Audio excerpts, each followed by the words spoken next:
Hi students, welcome to Social Studies class. I am Pradeep Kumar Yadav and today we will study Geography lesson 1, that is resource and development. Now, we all know what is a resource. Resource is a thing which satisfy our needs technically or physically. Now, every day in our life we depend upon various resources. Either that resource may be natural resource or man-made resource, but it should fulfill our daily needs and requirement. Then it is a useful resource. Now today we will talk about the various resources and its development. Now when we see the resources on the basis of origin,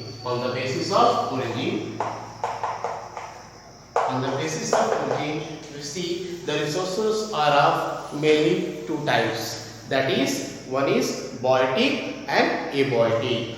Now, biotic resources are those resources which are natural resources, which are obtained from the nature, which has life. Though it is obtained from nature, it should have life.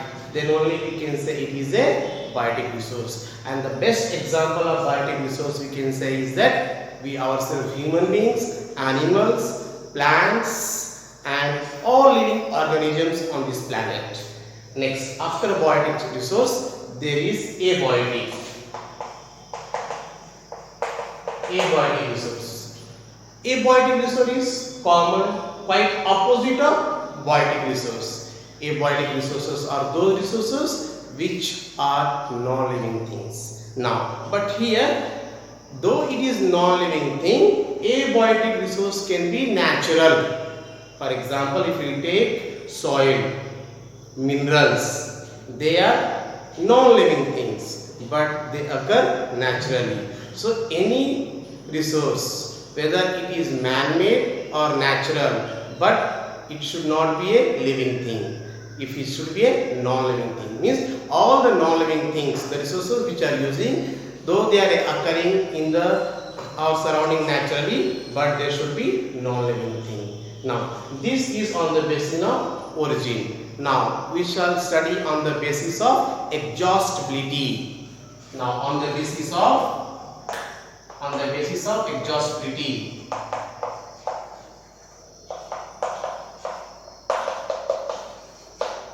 On the basis of exhaustibility, we have number one, renewable.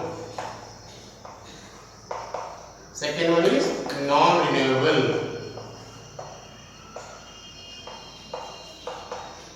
Now, renewable resources are those resources which can be renewed after certain period of time, after certain weeks or days or months. Such resources are known as renewable resources. For example, if you take renewable resources, they are like water, sunlight, wind, plants and animals. Okay, this all comes under renewable resources. Now, non-renewable resources, these resources take some millions and millions of years for their formation. And once if you use them, they cannot be reused. For example, fossil fuels, petroleum are the best examples of the non-renewable resources. There are many minerals also which takes some millions and millions of years for their formation, and if you use them once, they cannot be reused again. Now, on the basis of origin, on the basis of exhaustibility, you have seen. Now, we will see about the resources on the basis of ownership. Now,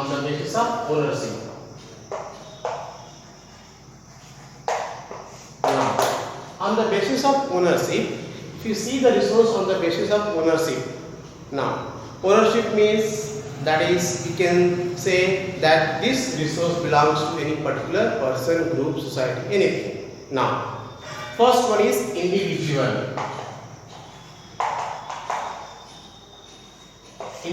resource. Yes, on the basis of ownership, if we see, the first resource is individual resource. Any resource if it belongs to a particular person, then it is known as an individual resource. For example, I have a car. That car is completely belongs to me. So that is my resource. A farmer is there. He is having a land registered on his name. So that land is the resource of that person only. No one else can claim right on that. So the resource which belongs to a particular person, so that resource comes under individual resource. Next one is community resource. Community resource. Now, community means group of people belonging to different caste, culture, religion also may be part of community. Or any particular caste, religion, culture also may be part of community. Okay. Now, when such people form or develop any resource for every one of them who are part of that community, such resources are known as community resource. For example, every village you find Panchayat Bhavan. That is a resource of entire village. The meetings of Gram Sabha, Gram Panchayat and all may take place in that. See, in the towns and cities we have park, public park. That is a park for all those people of that particular area.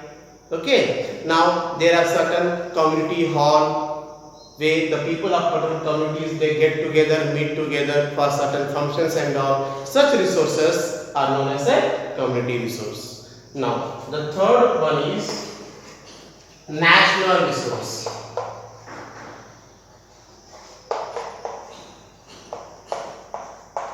National resource. Now what is national resource? National resource is a resource which belongs to entire nation.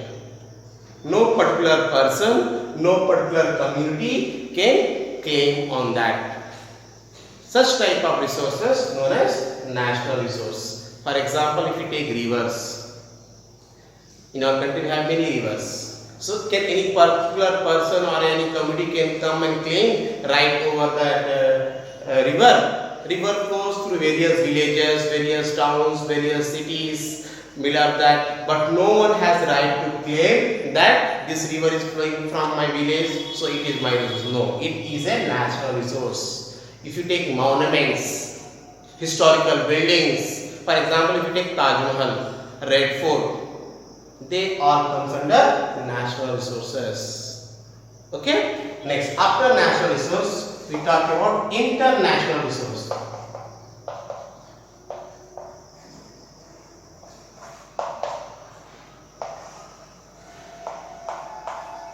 International resource. Now what is international resource? A resource which does not belong to any particular country, but if they want they can use that resource by the permission of UNO. If UNO give permission to them, if UNO permits, then they can use. For example, every country has a water body, certain nautical miles from their coastal line. Beyond that, they don't have any right to do any activity in that. There are various islands still in various oceans and all, which does not belong to any particular country. So, you all know that there are various minerals also present in ocean beds and all. So, to do the mining of that, if it is beyond our boundary, then we have to take permission from the UNO to do mining in that. Such resources are known as international resource. Now, students, now we all know that next one is, we all know that we all are using all these resources in our daily life very lavishly. If we go on continuous using all these resources very lavishly, one or another day these resources may be come to end. Then how to save them, how to conserve them? You know, there was a term known as sustainable development.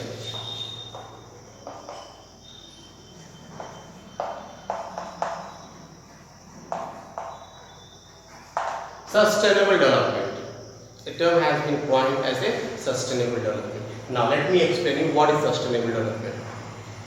Sustainable development is nothing but doing the development, continuing the development activities without harming the nature or damaging the natural resources. We have to preserve them for the future generation. But at the same time, it is not necessary that in order to preserve these resources for the future generation, we have to stop the present development activities. No, we have to continue our present development activities. At the same time, we have to keep in mind that these resources should not be wasted.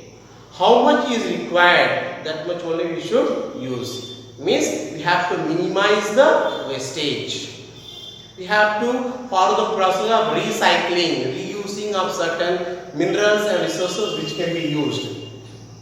In that way, we can preserve them for our coming generation. That is sustainable development. Because of this only,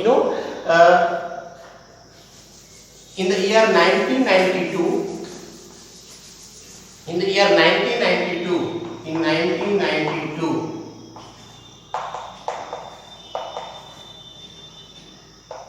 Rio de Janeiro, it is in Brazil.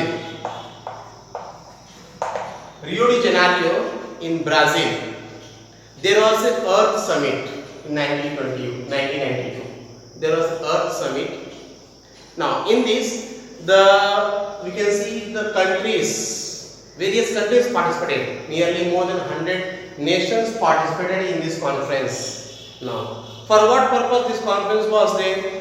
The main purpose of this conference was to protect the environment, to maintain the global warming.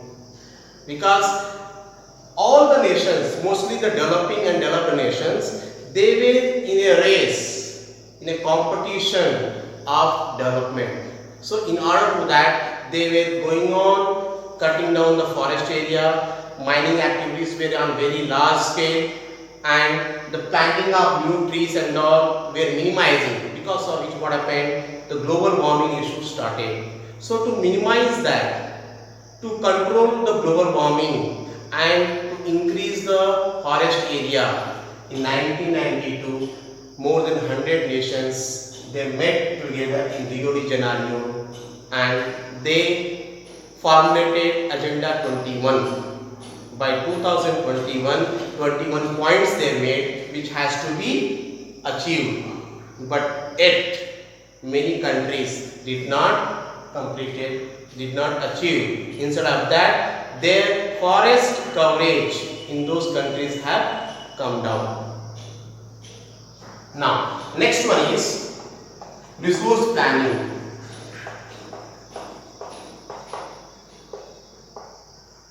Resource planning. What is resource planning? We all know that planning. For anything, whatever we need to do in our life, whatever goal we have selected, we need to have plan for that. We need to do planning for that. Without proper planning, we cannot achieve anything. For that, we need to have a proper planning. Like that only, in our country, we have various types of resources which are distributed in various parts of the country, in various regions, various states. Now, for example, if we say the states of Punjab, Haryana, very good in agriculture. But if we see the states of Chhattisgarh, Jharkhand, Odisha, some parts of West Bengal, these all regions comes under Chota Nagpur Plateau. And we all know very well that Chota Nagpur Plateau is very rich in the minerals. It is one of the richest region of the world. But this region, though it has richest minerals in that region, they lack infrastructure facilities. Like that only, if you see Arunachal Pradesh. In our country, Arunachal Pradesh has abundance of water. But again, it lacks infrastructure. Next, if you see Rajasthan, excellent opportunity of solar energy, wind energy, but At present, we are unable to derive complete energy whatever is present in that region. So, in our country, the natural resources are distributed across various regions. Now, that is why we see in our country all the 28 states are not equally developed. We find certain development in particular region, certain regions are less developed. So, because of these regional disparities of minerals, we have problem. Now, to avoid all those problems, to have uniformity, resource planning is very, very important. We have to find out what type of resources are available in which region, mapping must be done. Okay, next, quality and quantity of those resources must be find out. Okay, then how to use, in which region they are useful, everything must be listed, that all are part of a resource planning. Now, students, you know that. Next, we talk about the land use pattern in our country. Now, students, you all know that land is the main resource for us. Whatever activity, maybe economic and non-economic activity, whatever we perform on this land. For that, land becomes very, very necessary. You know, at present, the total geographical area of our country is 3.28 million square kilometers. This is the total geographical area of our country. But out of this total geographical area, 7% of the geographical land we are not using. They are under controversial, like they may be in parts of POK or maybe in Ladakh region, that is Siachen glacier type. Next, some parts may be Arunachal Pradesh. So, 7% we are not using. Now, remaining land has been divided in various parts like forest land, mountains, valleys, plains, deserts, plateaus. These remaining all are divided among these features. Now, if you see the land pattern in our country,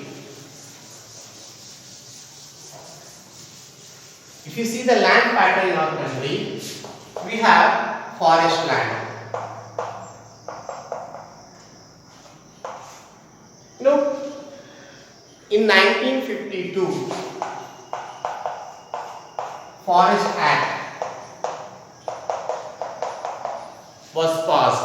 As per this act, there should be minimum 33% of land for maintaining ecological balance. But in our country, it is very far less than that. Next, after forest land, we have fallow and wasteland. We can say barren also. Barren land. Fallow and wasteland are barren land. Means the land which is not brought into agricultural practice. Such land is known as wasteland or barren land. But if we see economically, no land is a wasteland. In present scenario, no land is a wasteland. Now, this wasteland and barren land are brought into various other activity, like we may construct industries, factories, roads, hospitals, buildings, educational institutions on this land, which is not brought into agricultural practices. Next, after that, we have, I told you, fallow lands. Fallow lands are of 2 to 3 types. Like there may be left for without irrigation, without cultivation for more than 1 or 2 agricultural practice. For example, in a year, farmer grow crops mainly 3 seasons we have, like Kharif season, Rabi season, Zaid season. But most of the part of our country we follow only Kharif and Rabi season. Now, if the farmer leave their land for any 1 or 2 agricultural season, not growing any land crop on that is known as a fallow land. This practice is done to regain the fertility of the soil. But nowadays, because of the land sharing or land holding capacity of farmers are very less, so they are not leaving any land as a fallow land. They are doing crop rotation, adding various excess manures and fertilizers to grow the crop. Next one is net sown area.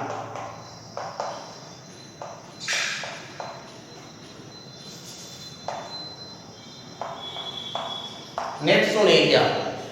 Net sown area is that area which is cropped more than once in a particular agricultural year. It is also known as gross crop area. For example, suppose we have 10 hectares of land. Out of 10 hectares of land, how much area we are bringing into cultivation? If that area, suppose out of 10 hectares, 7 hectares we are cultivating more than one agricultural season, then this 7 hectares is known as net sown area or gross crop area. So students, I hope so you would have understand till now whatever I have taught. Next we'll continue in the next class. Thank you. Take care.